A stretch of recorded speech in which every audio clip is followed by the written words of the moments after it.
Money ritual did not start now. This bad habit has since existed in Nigeria. Welcome to Edu TV Nigeria.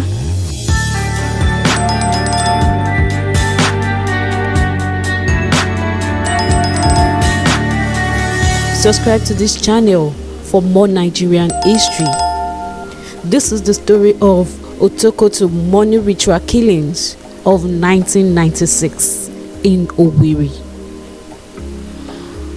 On 19 September 1996, during the regime of late General Sani Abacha in the city of Owerri, Imo State, an innocent 11-year-old boy named Anthony Ikechukwu Okoronko was murdered for ritual purposes.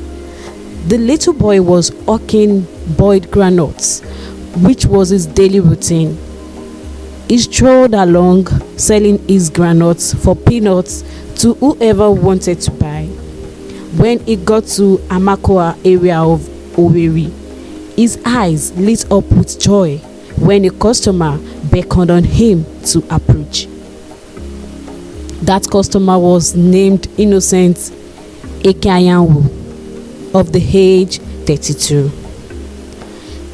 The boy was called into the famous Otokoto Hotel, and the little groundnut seller was visibly very excited since it was a hotel. It meant that the new customer would probably be buying plenty groundnuts, which will mean more money to take home to make his parents happy and assist his struggling family. While waiting, the boy was treated like a guest. He was given a bottle of Coca-Cola to cool off from the punishing heat of tropical Africa. Innocently, he took the Coke and gulped it with relish. As he was sipping his soft drink and taking a look at the glittering surrounding of the hotel, he could have imagined having a hotel of his own later in the future. As he was dreaming, his vision became blur and the sand around him became mousse and dull. In a matter of minutes, he dozed off, never to wake up again. His tray full of groundnuts was lying in a corner. Observing the boy from a safe distance was the man who had called him to buy his groundnuts.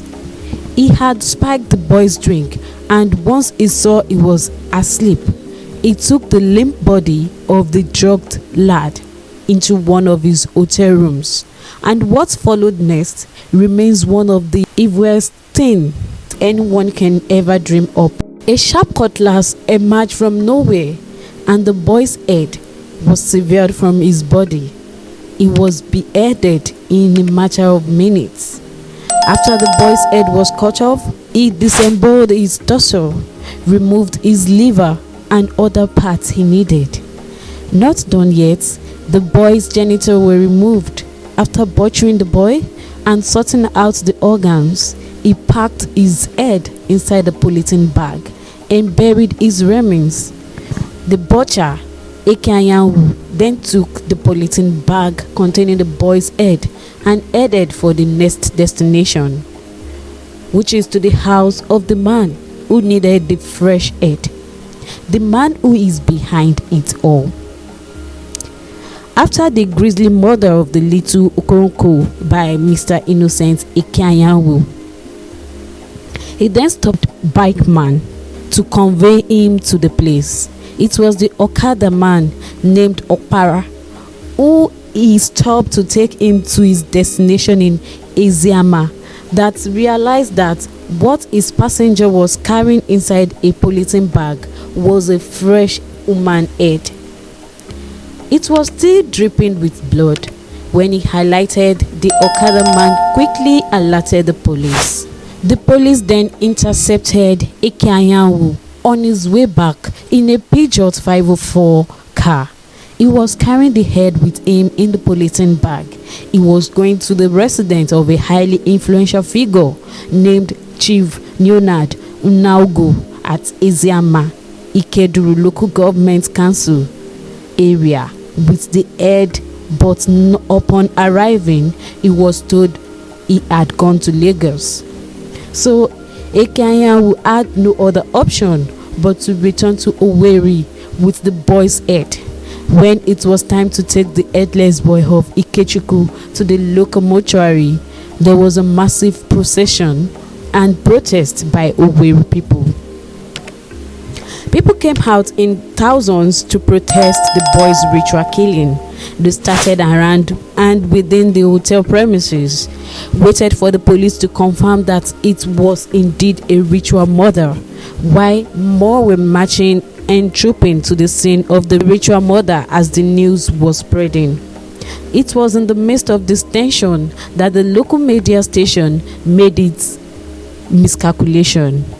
They showed the image of innocent Ekeayanwu holding the head of his victim. The goal of the media was to assure the people, assuage public fear, ask the public to help identify the boy and show official transparency. But what followed next was a catastrophe. All hell broke loose as the enraged people of Owerri went haywire after the image was the first broadcast on the 24th of September. All Owerri residents abandoned their businesses and congregated at the town's central marketplace. It was there they decided on the next plan of action and outlined their strategies to deal with Otokoto headhunters. The news spread rapidly.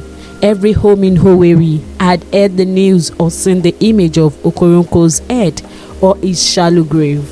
Unemployed and disgruntled youths took over the parks and issued threats to Owerri millionaires. From the Owerri main market, the riot exploded and spread. The pattern of destruction was neat. The rampaging crowd first went to the morgue, and from there they rushed to the Otokoto Hotel and burnt it to the ground. From there they went to the nearby palatial mansion of Chief Vincent Juru and destroyed his property. His expensive cars were wrecked and Duru himself narrowly escaped. From there the crowd split into attack groups and spread out to other sides of the privileged elites and unleashed maximum destruction. The well-known Piano Plaza and stores, alongside another hotel, Chibet Hotel, and various businesses linked to the Otokoto and their associates were utterly destroyed. The Zubaru-led government later confiscated all the properties as recommended by the panel, which was headed by Justice P.C. Onumajuru. From there, they rushed to the palace of the traditional ruler and chairman of the State Council of Traditional Rulers, Eze Onu Egu Woke, later indicted alongside Aneke and Abur by the panel of inquiry, and burnt down his residence and his petrol station. They also destroyed the king's 15 air conditioner and many of his cars. They were not done there. From then, the crowd troop headed for the residence of former Imo state officials. This story is based on money ritual killing in Nigeria, which is a bad habit. Those involved in this habit should put a stop to it. And also, let everyone be careful who they mingle with, so as not to fall victim of this. So this is how Otokoto money ritual happened then in the 1996. For more stories on Edu TV, kindly click on the like button, subscribe to this channel, comment below, and also share this video.